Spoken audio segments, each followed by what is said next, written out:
Sénégal s'apprête à devenir un pays gazier et cela pourrait changer l'aspect, passant d'importateur à exportateur de cette énergie très prisée en Afrique et dans le monde. Bonsoir, Mamadou Ndiaye. Oui, bonsoir, Vous abordez la question ce soir avec Mohamed de Sek, administrateur de société, directeur général de Sahel, directeur général, lui, Sahel Distribution, distributeur de produits et pétroliers. Oui, Mohamed est un acteur du secteur et il y a évolué depuis assez longtemps. Et en même temps aussi, il est un autre acteur dans l'association sénégalaise justement pour le développement de l'énergie en Afrique. Mohamed, est-ce que vous nous entendez? Oui, cher Mamadou, je t'entends très bien. Voilà, merci beaucoup. Vous avez suivi donc l'élément de Mme Abdou Kassé et aussi certains experts qui se sont exprimés sur la question justement du gaz. Eh bien, nous prenons pratique simplement de cette crise de la pandémie donc Covid-19 avec voilà, ces histoires liées à l'oxygène pour simplement au moins revisiter le secteur gazier. Le Sénégal va devenir, comme chacun le dit et comme tout le monde l'espère, un pays gazier dans les mois à venir ou à l'horizon 2025. A-t-on le sentiment que nous passons d'un état chancelant à un état riche? Oui, alors, merci Mamadou. Comme je disais, vous savez, les réserves, hein, avant de répondre à votre question, les réserves prouvées s'élèvent en ce moment à 914 milliards. Bon, votre animateur a dit 910, mais bon, c'est pareil. 914 milliards de mètres cubes de gaz. Ces découvertes placent le Sénégal au rang de 5e pays en Afrique et le 27e dans le monde avant les Royaumes-Unis qui en sont à 600 milliards. Okay. Et à titre comparatif, la France, avec 265 milliards de gaz, a exploité son gaz, a exploité son produit pendant 60 ans, de 1957 à 2017. Alors nous, on parle de 914 milliards.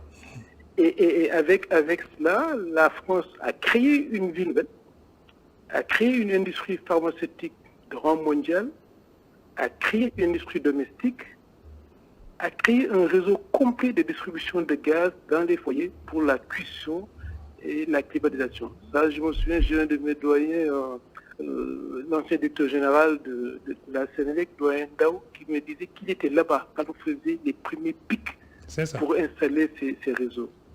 Et a créé aussi en même temps, la France toujours, une nombreuse main-d'œuvre renforcée par des émigrés portugais, espagnols, maghrébins. Alors, pour en venir au Sénégal, oui, allez-y. Le Sénégal pourra utiliser ce gaz-là, comme l'a dit tout de suite Malik Ndao, pour baisser les prix de l'électricité. Ils ont déjà commencé avec le gaz pour ça sera pour bientôt.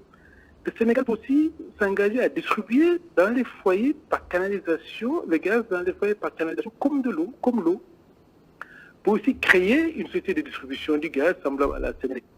Je ne parle pas de la formation et des opportunités de création d'emplois qui sont infinies. Donc la création de nouveaux métiers modernes inconnus au Sénégal. Pour dire vrai, mais vraiment, c'est un formidable outil, une opportunité pour que le Sénégal se développe, soit un pays riche. Hein. Très bien. Maintenant, y a-t-il des préalables à respecter justement pour arriver à un début d'exploitation qui soit judicieuse? Oui, il y a des préalables, hein, comme il l'a dit, si c'est en ce qui concerne les découvertes qui se trouvent au large de Saint-Louis. Oui. Il y a des problèmes diplomatiques. Hein. Malik l'a bien expliqué tout à l'heure. Il y a eu beaucoup de batailles diplomatiques jusqu'à récemment. Le président de la République, les chefs de service, ils sont tous partis là-bas pour échanger. C'est ce qui a amené le partage, comme il a dit, 50-50 entre les pays. Il y a aussi des préalables économiques. Il faut regarder la rentabilité de ces choses-là. Il y a des préalables aussi financiers, en l'occurrence ce qu'on appelle la décision finale d'investissement. Ça, c'est le bout du processus avant de démarrer l'exploitation. Ça a été fait. Hein. Il y a aussi des préalables techniques. Tout ça, ça a été déjà fait. C'est pour voir la qualité du gaz, la faisabilité de l'exploitation. Tout ceci, hein, tout ce dont je vous parle, hein, ces opérations ont été remplies déjà rempli par les opérateurs. Hein. Et celui qu'on a choisi ici, bon, je vais dire l'opérateur, c'est le leader mondial, un des leaders mondiaux, et qui a un important marché de gaz. Donc voilà ce que je veux dire sur les préalables. Alors, sommes-nous assez outillés, Mohamed, pour jouir de cette ressource et en user sans abuser? Oui, on est bien outillés.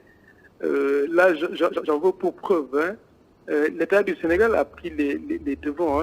Nous avons déjà, toutes les lois ont été votées. Il y a comment dirais-je, on a mis en place déjà les lois sur le pétrole, les lois sur le code pétrolier, les lois sur le code gazier, tout a été voté. Et le Sénégal a posé des jalons très importants avec la création en légiférant sur le contenu local et récemment avec la création du Comité national de suivi du contenu local. J'en parle parce que je représente le patronat dans ce comité-là. Donc tout est prêt, tout est prêt. Les jalons sont déjà tracés pour la diffusion de cette affaire-là sans problème.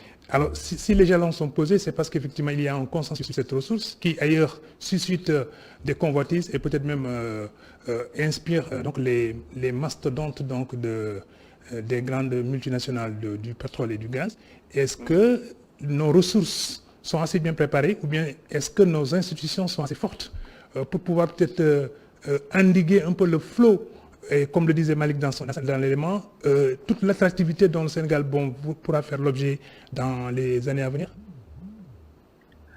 Oui, ça, sur ce plan aussi, je ne me fais pas de doute. Ce sera, j'ai essayé pour régler ça, je vous parlerai bon, d'abord, comment ça se passe? Quand il y a des découvertes, c'est d'abord Petrosen, la compagnie nationale du Sénégal qui s'occupe du pétrole et du gaz, qui monte au créneau, et c'est Petrosen qui signe tous les contrats. Et Petrosen, comme vous le savez, verrouille. Et avant ça, bon, par rapport je pense que votre question va dans les aspects techniques et plutôt humains. Je prends l'exemple concret du gisement de Sangomar. Vous savez, pour le gisement de Sangomar, on a une grande campagne de forage. Oui. Quand on parle de forage, on entend ici 23 puits qui vont être forés afin de permettre aux hydrocarbures qui se trouvent à l'intérieur de ce gisement de sortir. Au moment où je vous parle, les forages ont bel et bien démarré. Pour le démarrage de ce forage, on a besoin de beaucoup de matériel, et essentiellement dans la campagne de forage que l'on appelle des bouts et tout ça. Et j'étais heureux de savoir, avant cela, j'ai discuté régulièrement avec l'opérateur, le sous-traitant de l'opérateur Woodset, l'opérateur c'est Woodset, son sous-traitant c'est Halliburton, donc le responsable Jamel ici. Il y a 1 an, 2 ans, il me disait, mais je suis inquiet. Mais ce que j'ai vu à la télé il n'y a pas très longtemps, pour ce projet justement de Sangomar, le chef de projet est un jeune Sénégalais. N'est-ce pas? Qui est un ingénieur en génie électrique et qui a monnayé ses talents partout dans le monde. Et j'étais agréablement surpris de l'entendre expliquer de manière très claire, vraiment très claire, le processus de forage de bout en bout. Et c'était très rassurant. Je veux dire, en réalité, bon, pour nous les connaisseurs, c'est une délicate opération qui est un ensemble qui englobe de l'électronique, de la mécanique, de l'électricité, etc. Ouais. Nous avons des tanks de stockage, de mixing, pour faire les ménages et tout ça. Juste pour vous dire que c'est une industrie de pointe, avec des entreprises sénégalaises qui sont déjà installées, je veux dire, sur 5000 m² et occupent une large place dans le port. Mais alors, pour vous dire que c'est bon d'abord, enfin, il n'y a pas de quoi s'inquiéter, quoi.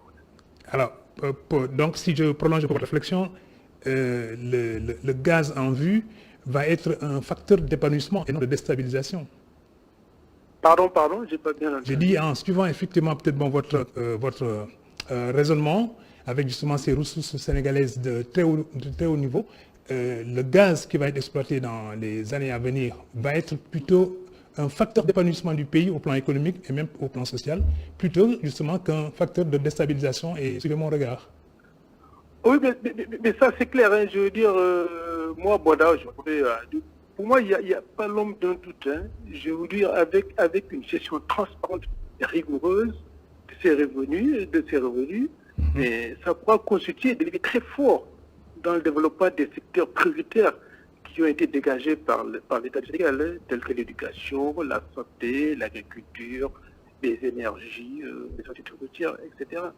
Et pour dire, bon, mais pourquoi avoir peur? On connaît le pays comme le Qatar, ils ont bien géré leur gaz, et ils en sont bien tirés. Donc, ça sera vraiment un facteur d'épanouissement, pas de déstabilisation, et je ne comprends pas pourquoi.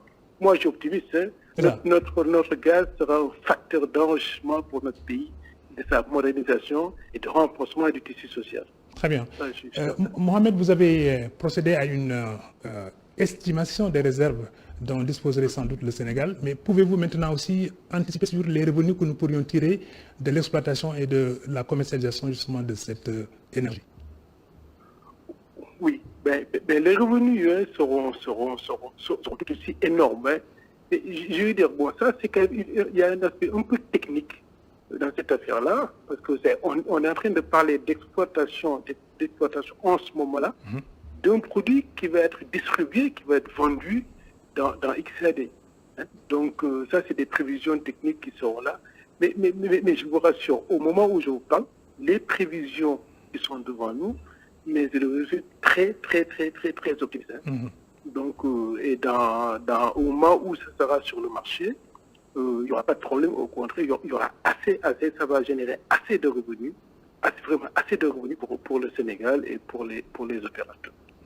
Vous n'avez pas une idée de grandeur, donc, des revenus qui impacteraient... Pardon. Vous n'avez pas une idée de grandeur, justement, de ces revenus? Oui, moi, je n'aime pas souvent donner des idées de grandeur. Je vous donne un exemple très simple. Je veux dire, à un moment, on a parlé, bon, pas de ce Gaza, du pétrole, l'équivalent un peu là. Les gens parlaient des 30 et quelques milliards de dollars. Ça, c'est quand même mais ça, c'est peanuts, je veux dire. C'est ça, je ne veux pas parler d'estimation comme on ça. a compris. Mais quand même, c'est énorme, quoi. C'est énorme, ça va être énorme.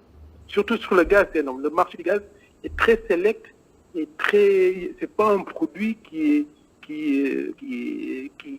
qu'on a en abondance comme ça, quoi.